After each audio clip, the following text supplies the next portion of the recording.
Bu nəsiyyətimin sonunda istəyirəm bir əhvalat danışım. Xüsusilə də sənin üçün maraqlı olacaq. Mənim üçün maraqlı deyil, siz bir-birinizi necə tapmısınız. O maraqlı deyil. Mənim üçün maraqlıdır ki, Allah onu necə nəsib edib sizə ki, bir-birinizə qovuşasınız, bir-birinizi tapasınız, sevəsiniz və ailə qurasınız. Buna nə deyilir bizim İslam termininə? Qədər.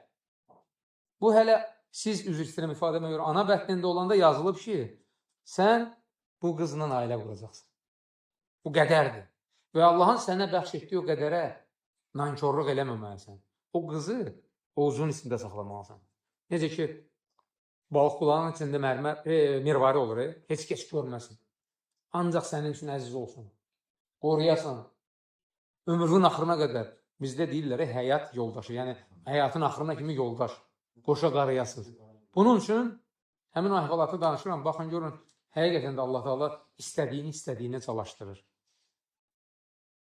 Deməli, tarixdə böyük alimlərdəndir, həm də öz bölgəsinin qazılarından olur. Qazı, bu vaxtki prokuror. Amma o alimlər həmişə təvazökar olub o vaxt. Həmişə təvazökar olub və çox da varlı insanlar olmayıb. Özlərinə görə mal dövlət olub. Neysə, bu bir qədər özü ilə pul götürür, gedir həcc ziyarətinə. O həcc ziyarəti indiki kimi deyil, təyyarə ilə gedəsən, tez uyub çatarsın. Neçə gün yol getməlisən, neçə gün orada qalmalısan, sonra geri qayıtmaq var. Pul qutarır. Həcc qutarana yaxın pulu qutarır. O boyda alim fikirləşir ki, gedin bazarda orada işləyin, bir qədər pul qazanım, o pulla geri qayıda bilir. Təvazökarlığıdır ya. Elə yolla gedəndə bazara tərəf, bazara çata-çatdı, görür yerdə bir bağlama var. Götürür bağlamanı, açır, içində bir dənə mirvari boyunbağı.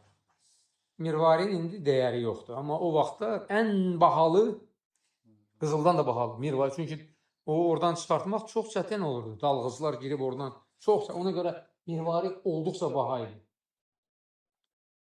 Deməli, bu mirvarinin də açır, baxır, bu mirvarinin qiyməti 50.000 dinardır o vaxtı. Dinar qızıl pullardır, bir dənə dinar 5 qram qızıldır. Vurun onu, gör, neçə milyon edir. Bir dənə mirvari boyunbağı. Tapır onu, saxlayır özündə. Allah da öyle ki, yiyəsini tapım qaytarım özünə. Yiyəsi də elan edir ki, mən itirmişəm belə mirvari, kim tapıbsa ona 500 dinar verəcək. 500 dinar da bunun geriyə qayıtmağa bəs eləyir, kifayətdir ki, bazarda işləməyə ehtiyacı yoxdur. Gəlir, tapır, hamın adamı tapır, deyir ki, bəs bir dənə mənə vəsf elə, nə cür mirvaridir? Deyir, bax, belə. Deyir ki, bəs yaxşı, bağlama nə rəngdədir, hansı parçadandır, nə rəngdədir, necə, harada itirmişsən, hamısını deyir, görür ki, bu adamındır, baxır, al, qaytarır özünə. O da çıxardır cibindən, o zəngin adam olur. 500 dinar, deyir, mən istəmirəm. Deyir, niyə? Deyir, mən bunu tapanda Allaha söz vermişəm ki, təmənnasız bunu yiyəsinə qaytaracam. O da başlayır ağlamağa ki, sən kimi indiki dövrdə adam bu cür düzgün adam olsun və belə hərəkət eləsin, yoxdur. Ağlaya-ağlaya çıxıb gedir. Üstündən bir neçə il keçir. Həmin o qazı bir başqa şəhərə gedir, orada bir konferans çıxış eləməlidir, söhbət eləməlidir. Gəmi ilə gedir. Nəsə gəmi yolda batır, sahilə yaxın. Bu da sahilə çıxır, bütün yaş suyun içində. Fikirləşir ki, gedim məscidə, məsciddəkilər mənə sığınacaq verər də, paltar verər, yemək verər. Gəlir məscidə. Məsciddə buna sığınacaq da verirlər, paltar da verirlər. Baxırlar ki, bu üzündən nur yağar adam. Yaxşı, deyir, nə qədər istəyən burada qal. Sənin üçün, sən qeyri-adi insana oxşayırsan. Qalır, namaz vaxtı imam yoxdur məsciddə. Deyirlər ki, sən namazı qıldıra bilərsən, qıldırımdır. Bu alimdir. Quranı əzbər bilir. Namazı qıldıranda bunlar baxar, bu Quranı necə oxuyur, necə adam? Bir-iki dənə suallara cavab edir, bu İslamdan da başa çıxır. Sonra məlum olur onlara ki, bu alimdir, hafiz Qurandır. Deyirlər ki, qardaş, bax, cavan oğlansan, mərifətli oğlansan, xoşumuz gəlir səndən. Bu kənddə bir dənə yetim qız var, istəyirik səninlə onu evləndirək. Bəlkə bir görüşəsən, baxasan, xoşuma gəlsə, evlənəsən elə burada sənə ev də verək, heç qayıtmayasan da. Burada o vaxtlar elə idi ya, bir nəfər məsələn çıxırdı, buradan gedirdi, məsələn Çinə, otururdu orada evlənirdi, orada İslamı yayırdı, orada da vəfat edirdi. Belə İslam yayılıb. Bu adam razılaşır. Qızla da danışırlar ki, gedək, səninlə oturub söhbət eləsin, səni görsün. Bəyənsə səninlə ailə qursun. Deməli, qız gəlir. Üzbəyiz oturur, bu qıza baxmır.